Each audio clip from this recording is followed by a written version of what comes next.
a podcast to honor the gods. This better come with a sacrifice. Dave X Media.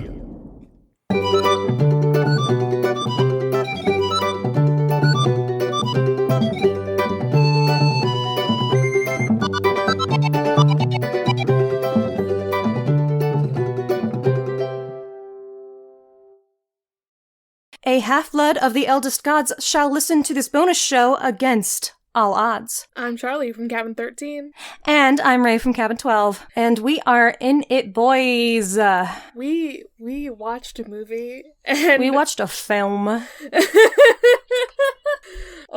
This month I told Ray that we should watch Xanadu, which is a truly wild movie. I'm trying to remember any of the songs from the film, and all that is coming to my brain is ABBA's Waterloo, like Xanadu, do do do do do do do. That's not it. I mean that would have been a good song, but like the fact that the song Xanadu is like there's barely any words in it besides Xanadu. Apparently that was enough. I was looking at the wiki, and like that song and some of the others like hit the charts. Yeah, Magic. That I know that song. That is a good song, so I understand that one. I didn't know it. I didn't recognize any of them. I was looking for them, but I was trying to see if I would know any, but I didn't. Yeah, Xanadu, the title track, reached number 1 in the UK. Good shit. And why did I suggest that we watch this movie, Ray? It has muses in it. Yeah, for our mythology podcast. It's got the Greek muses. There's so little plot. Like there's plot, but like there's so much of this movie is just dance numbers, actually. Yeah. It be like that. It's the 80s, so yeah. I looked up the wiki because I wanted to know what year exactly. 1980 exactly. And yet it feels so 80s. Yeah. I think that this is the quintessential 80s film in my brain. Just the aesthetic. But at the same time, it's also doing like aesthetic stuff from like the 40s and stuff, because we got Gene Wilder here. Apparently this is his last role. Gene Kelly, damn it. Okay. It's Gene Kelly's last role. I feel so foolish. This is his last role? Damn. Yeah. Anyways, he has so much star power. He stands out. You are like, sir, hello. Like, in this movie, we have Gene Kelly, Olivia Newton-John, and then, you know, the main guy. The main guy. Yeah. I don't know if he kind of can't act or if he was just kind of phoning this one in. Like, his physical acting isn't bad, but all of his lines, I'm like, oh yeah, tell us how you really feel, boy. I mean, he's also playing, like, the average Joe. I mean, he's an artist, but he's still an average Joe. Sonny sucks. Like, he always is whining about some shit. He's like, life is so hard for me. Woe is me. And then he's rude to people. Yeah. It's mostly just his boss, but like... It's fine. And his boss sucks, but... Should we give, like, a little summary of what the heck this movie is about? A little bit. Okay. Just, like, there is a plot, technically. So our protagonist is Sonny, and he's an artist, and he wanted to strike out on his own into the art world, but he was having trouble finding inspiration. Nothing he did he felt like was any good, and he couldn't make any money. So he went back to his old job where he is recreating artwork, specifically album covers, so that they can put them outside of stores and stuff, which I thought was really fascinating that that's like a job that people used to have before image reproduction got like really good. Yeah, exactly. Yeah. So his boss is pissed at him because he doesn't want to just recreate the things. He's like, well, I see something in here with artistic value and I'm going to add my own little bit of flair to it. Not even like adding stuff that's not necessarily there, just like making it look extra good. And his boss is like, stop it. We don't have time for that. And also it's not... We're not doing art here. We're making album covers. Exactly. Okay, so my suggestion for Sonny is that he's not thriving on his own. He doesn't have the motivation. He's not thriving, like, having to just recreate stuff. What he needs is to start doing commissions. Like, he needs a little direction, but he needs to be able to put his own flair on it. Like, You're right. But instead he goes in an entirely different direction and just owns a club, which, yeah. what does that have to do with art? Okay. I'm so lost. Who knows? Yeah. So he gets involved with this girl because she keeps, like, showing up. She was on an album that he's supposed to paint. And she was roller skating and kissed him. And so then he's obsessed with her. She is the manic pixie dream girl. Yup. She's absolutely. Oh my god. What's it? Kira is what they call her? Yeah. So the actual muse that she is Terpsichore? Corey? Okay, that's what I thought. Because they don't say it actually, do they? Or she's like, about to say it, and I think he interrupts she her. starts with a T, and then and so I was like looking up the muses and their names, so I could be like, oh, I bet she's that one. Yep, she's the muse of dance and chorus. Oh, so that's cute. Makes sense for the movie. Doesn't make sense for what he does. Again, the whole like art thing to like let's own a dance club just goes like in such a wild direction. Okay, but she takes him from art to owning a dance club. That's like her purpose was to open Xanadu. So technically, yes. Yeah. And ending up on an album cover because she's a muse of music and chorus. Like, I'm down. I get it. I love that she's just like, she just ends up on this album cover because she was zooming by in her magical way. And he's like, I got a million pictures and she's just in this random one. Like. And we couldn't pay her, so don't tell anybody. She doesn't exist because I didn't pay her. So yeah, he meets this random guy on the beach who's playing clarinet and just like starts talking to him. And I'm like, okay. Everyone is so agreeable in this movie. At one point, to chase after Kira, he is like, I need to borrow this bike, this motorized bike. Yeah. And these girls are like, oh yeah, okay. Like, they're like, he's like, I'll bring it back. And they're like, yeah, okay, bring it back. It's just so wild. Like, everybody it's so is just bizarre. And I'm like, am I having a cultural disconnect because the 80s were just like that? Or are films just bad sometimes? I feel like it's a little bit of both, honestly. Like this movie did not make money. No, it did not. Let's get through the rest of the plot real quick. He meets this guy, they have a convo, they get coffee, he meets him again at a record store. Yeah, they're besties. Like, right away, he takes him to his house, and he's got, like, this beautiful house, because it turns out he's fucking rich as hell. This is fine. Normal. He was buying an album, because he's on the album, like, playing clarinet, and Sonny's like, hey, that's alright, the way that you do, you know. Yeah. I love his sad backstory. Yeah. About how, like, he knew Kira, like, and kind of fell in love with her way back when in, like, the 40s. Yeah, he was in love with her also when she was singing on that album. And then she disappeared and he was like, well, I don't want to go after her. She'll come back someday. And he's like, yeah, I sure showed her, because... Damn. He is so charming. I don't know what it is about, like, it's maybe even just like a cultural thing of like knowing Gene Kelly's face, even though I don't really watch old movies very often, but there's like this osmosis of like, that's what a charming guy looks like, is that man right there. He was just generally very charming. Yeah. So yeah, where was I? Oh, yes. So, I don't know what the character's name was, but Gene Kelly. Danny. His name is Danny, apparently. Danny, is not in music right now, but he'd like to get back into it.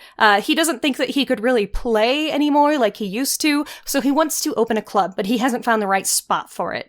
So he asks Sonny, like, if you see anywhere, you've got a good eye. I know that you do. You're an artist. The whole, like, you've got a good eye. They say it, like, 4 times, like, because he's an artist. Of course, he's now a realtor. Like, this is normal. It's fine. Yeah. So he recommends this place. Well, because Kira suggests it, there's this place that's empty where she goes roller skating sometimes because it's empty and no one bothers her. You know that she's only leading him there because, you know, it's where they're supposed to open their club, you know, but whatever. This seems like there should be like some kind of prophecy or something going on here. Like this is well, there like, basically is. We don't get like a prophecy, quote unquote, but it's definitely fate. but I don't know, it doesn't seem like the muses are like inspiring these people. It's more like they're like, hey, this is the thing that you're supposed to do. You go do that. You know what I mean? I don't know. It feels less like they're like, hey, why don't you do this instead? And you come up with your own idea. It's more like, you have to build Xanadu. This is your destiny. You're going to build Xanadu. But at the same time, like, it was their passion and dream to open a place. Like, it's Danny's dream. And, like, the fact that she led them to the right place, but then they have to, like, come up with what it looks like and what it's gonna sound like. You know, they're doing it themselves. It's just that she's giving them the push to put them into the right place at the right time, I think. It still seems like a lot that the muses are doing here. Yeah. She even names the place. Like... Yeah, she's there the whole time while they're doing this. It is a lot, you're right. Like, I don't know, I imagine a muse just putting the thought in your head and then, like, subtly leaving, and that's it. but she's just involved. She's just very involved here, so... Yeah. So Sunny shows Danny the place, and Danny's like, it's perfect. I mean, actually, this is stupid, but I can see it and I want it. You be my business partner. And Sunny's like, business partner? And I'm also like, you want this kid to be your business partner? This random kid who clearly knows nothing about anything? They're best friends. He paints album covers. They are best friends. They met each other 2 days ago. I think he just wants someone young to be involved so that when he dies, there's someone else to take over. Also someone who, like, knows, like, hip music. Because, like...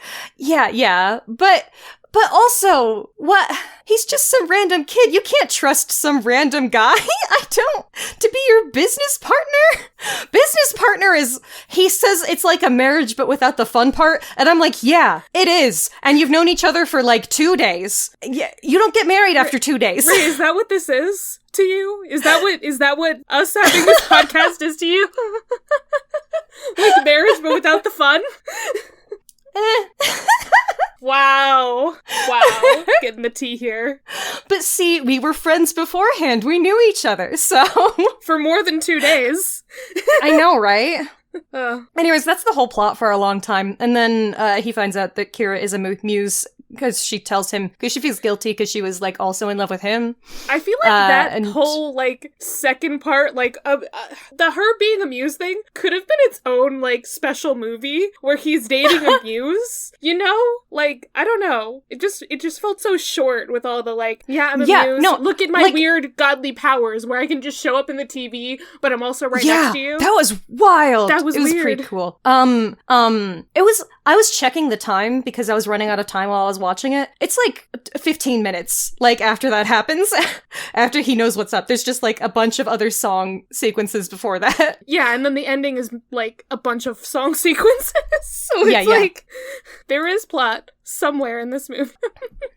But most of it is dance numbers. And yeah, there's the whole thing about she has to leave. Because you know, she's got a job. She's a muse. She has to be doing that, and she's not supposed to fall in love with people. They say that they're not even supposed to have feelings. That sounds dumb.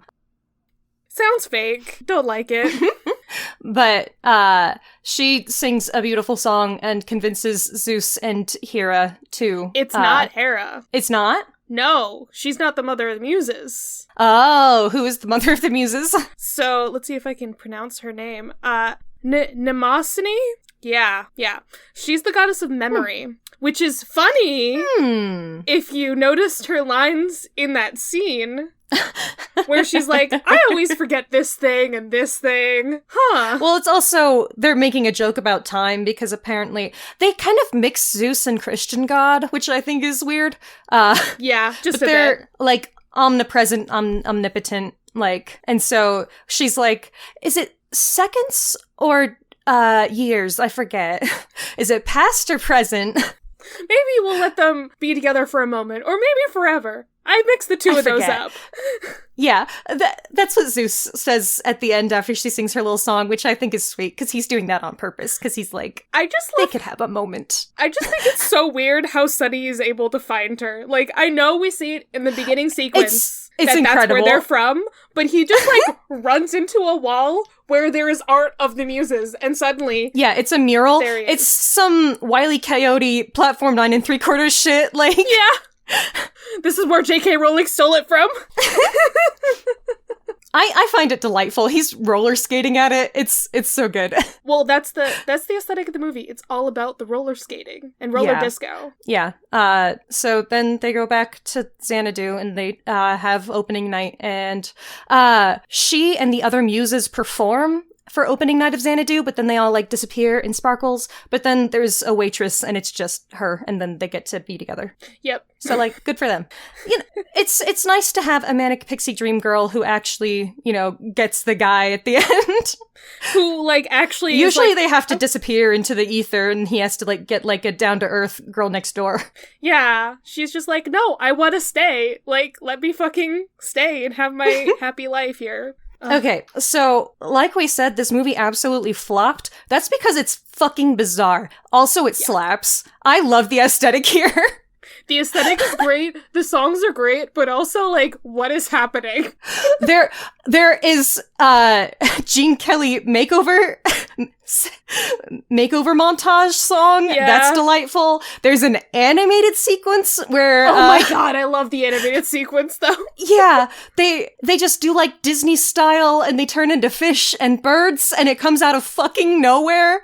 Yeah, and like she's so stylized and looks pretty, and he just looks like like that's the vibe. Just how it be. That's yeah.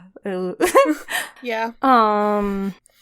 I like the mixtures of time frames, especially because, like, clearly part of the idea is that the muses exist throughout history, and so, like, all of these things are things that have been influenced by muses, and so, like, there's this sequence where, both of the guys are standing in the empty building, and they're imagining what it could look like once it was a club, and so, Danny's imagining, like, 40s style stuff, and Sunny's imagining, like, modern, like, rock and roll 80s stuff, and then, like, so neither of those actually hit that well for me, but then the two stages start, like, moving together and, like, meshing, and the two songs come together, and I'm like, oh, that kind of slaps.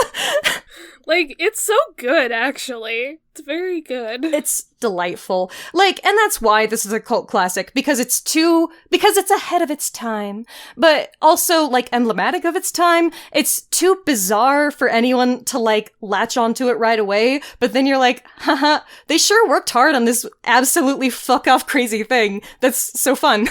It's buck wild, and it's great, and yeah, it has a cult audience, of course. I just talked a lot because I was doing most of the plot stuff. Have any particular thoughts? Another thing that I noted is that Kenny Ortega was one of the choreographers. What? like Hocus Pocus High School Musical Kenny Ortega? Yeah, bro. Damn. We love this man. You know, that makes a lot of fucking sense to me. It really does. ELO is on the soundtrack, which does not surprise me whatsoever. Yeah, we love the ELO. It's very good. I love the music. So Manic Pixie Dream Girl as a trope is obviously rooted in sexism, and that's not good, but I kind of love a lot of the vibes of it. Like, I like a fae being who comes into your life and, like, leads it in a new direction, or, like, ties you into fate, or, like, helps you get out of, like, whatever rut you're in. I feel like that's actually really fascinating, and I wish that it wasn't, like, an inherently romantic, like, rooted in sexism, like, girls can't actually be characters and things half the time kind of thing. Yeah, like, I like that vibe. I don't know. I like how they did it here, where, like, she literally is, like, from another world. Like, she's not just a normal person kind of thing. Like, that's why. Yeah, I find her character, like, really enjoyable, even though she's not really a character. She's, like, a force of nature, but not nature. But that's because she's designed to be a force of nature. She's a muse. Yeah. She's not a human being, so, like... And I find that kind of thing really fascinating, and, yeah. Yeah. I wish that she didn't feel like she had to kiss dudes to make them, to inspire them. Do they ever inspire women? Come on. Yeah, come on, girls. Oh, damn. The animated section is by Don Bluth. No fucking wonder. Oh my god, of course it is. Yeah, this movie, like, the song sequences go on too long for me. Like, obviously, like, that's how a lot of, like, older things are. It's like a minute or two longer they're all, than it needs like, to be. interesting, but yeah, they just overstay their welcome. But, you know, even, like, I love, like, Singing in the Rain. The song sequences in that are, like, interminable. Like... Even though I fucking love some of those, it's like, can we do something more interesting? I get this now. I'm done. But at the same time, I recommend this film. I think it's, like, really wild. It is a wild film. This is a movie that I watched, like, with friends one weekend, and we were all just like, what is happening? What is happening? But also, like, I've watched this for a long time because it's one of my mom's favorites.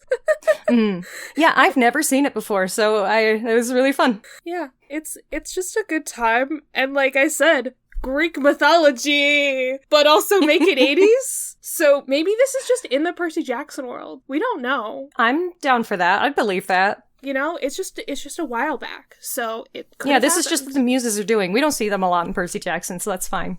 Yeah. I think eventually there's, like, a child of a muse, but I can't remember. But I also love, like, I'm assuming that what happens at the end is that she basically becomes mortal, and that's, like, I don't their think happy she ending. does, honestly. Yeah, and so I don't know if, like, at the end of that lifetime, if she, like, becomes a muse again, or if she's just mortal now and she dies. But either way, I feel like that is honestly, like, fascinating and feels like a Greek mythology type thing. My assumption was that, like, she's still just, like, a muse, but she can stay there. Like, she can stay with Sunny. And that's it. And, you know, it could be like that, but the vibe that I'm getting, like, with her, like, disappearing and then reappearing, like, as this person who's existing in the world, it seems almost like that's gotta be what the cost is that she has to live a mortal life out now. I don't know. But they never say anything about that. That's straight up just my headcanon.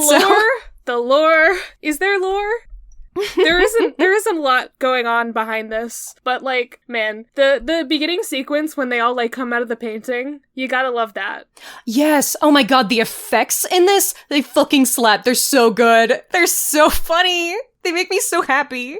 They just got, like, rainbows, but, like, not really rainbows, but, like, color gradients, just, like, making sparkles all over. God, it's so 80s. Pretty. It's so 80s.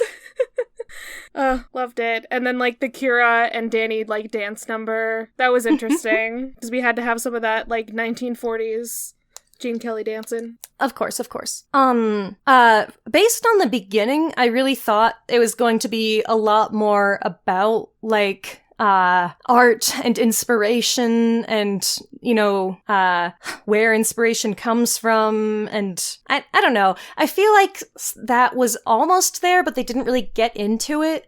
I like art, where artists make art about making art and like getting deep into like the feelings involved with that. I think that's fun and ridiculous and Inception-y. And this didn't quite have as much of that as I was expecting it to. Yeah. Because like you said, like he doesn't keep up with painting really. Like that's not part of his storyline as much as that's where it starts. And it seems strange that isn't where it ends for him. I don't know, maybe it's just that he can now just do his art when he wants to and also have money coming in. Yeah. He's a landowner, he's a business owner, like he's got money coming in, so now he has the capital to do whatever he wants to. Yeah, privilege.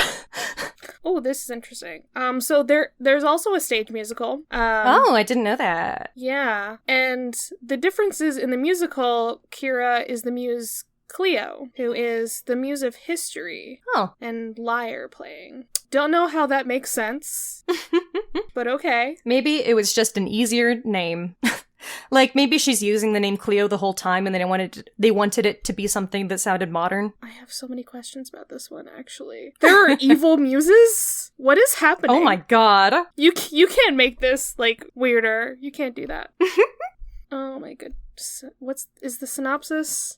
Yeah, there's a lot more going on here. Oh, they wear leg warmers. I'm done. The fact that that's, like, in the description here. Why would you add more plot to a stage version? That's so wild. They Maybe it has to be longer? Like, because sometimes, if you add an intermission, like, because this movie's only an hour and a half. Yeah, like, they're adding a bit more to Kira's, like, character, I guess, in this. Oh, God. Her sisters curse her or something, along with arrows. I'm, like, the god of love. No, I can't do this. There's just a lot going on there that's really weird. Why are we talking about Achilles? What is happening here, actually? Don't worry about it. Don't worry about it. I'm gonna need to read that plot when I'm not recording. Oh my god. I'm looking wild. at the reception portion of the wiki page, and apparently, like, even now, this movie is not critically acclaimed in any way.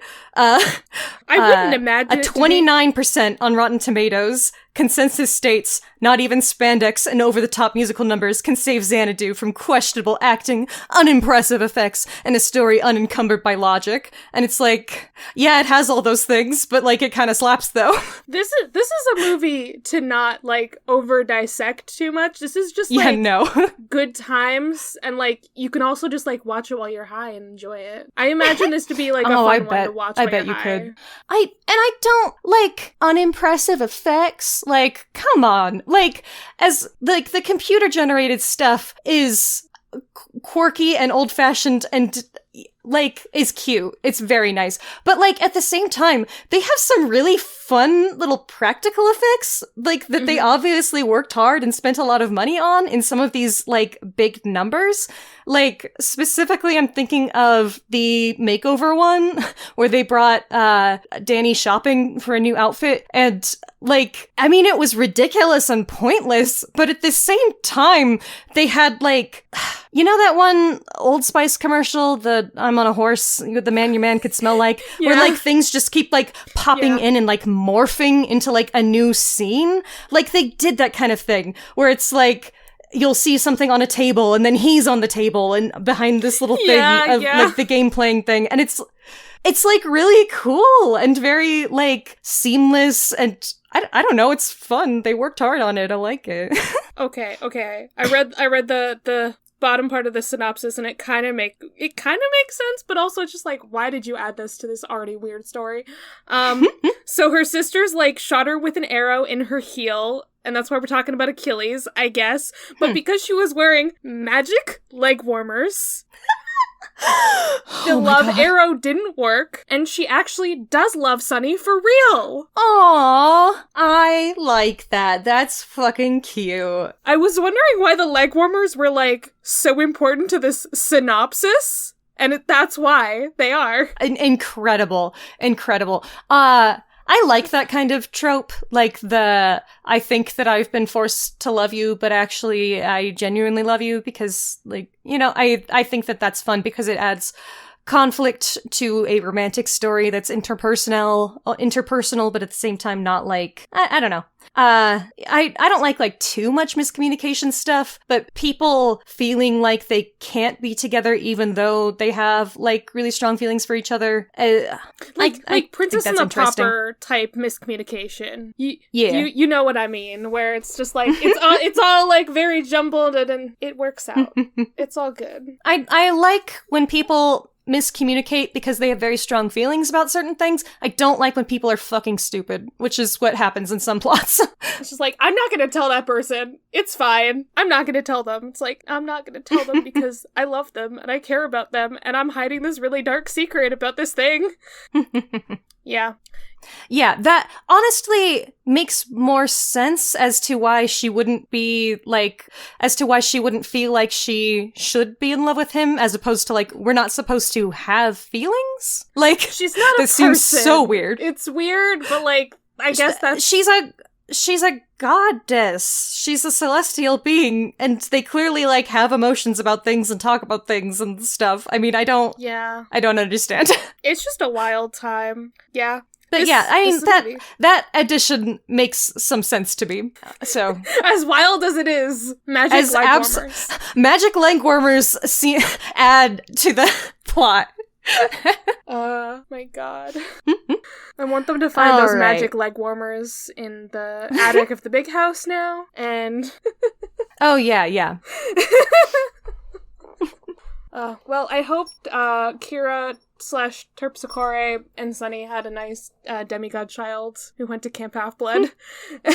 Yeah. Okay. That's delightful. Okay, this is me being me, and making a weird connection, but his name is Sunny, and the muses are the hype girls of Apollo, god of the sun. I see. I don't think that was intentional in any way, but I think that's just funny to me. Yeah, definitely. Oh. Yeah. All right. I'm good. I have no more thoughts on this movie other than it's just a wild time. That's it.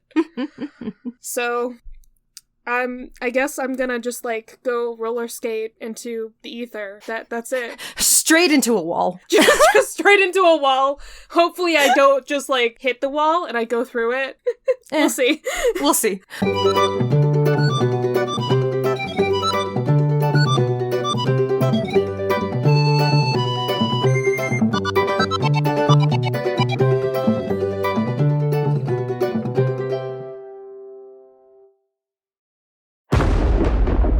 Dave X Media.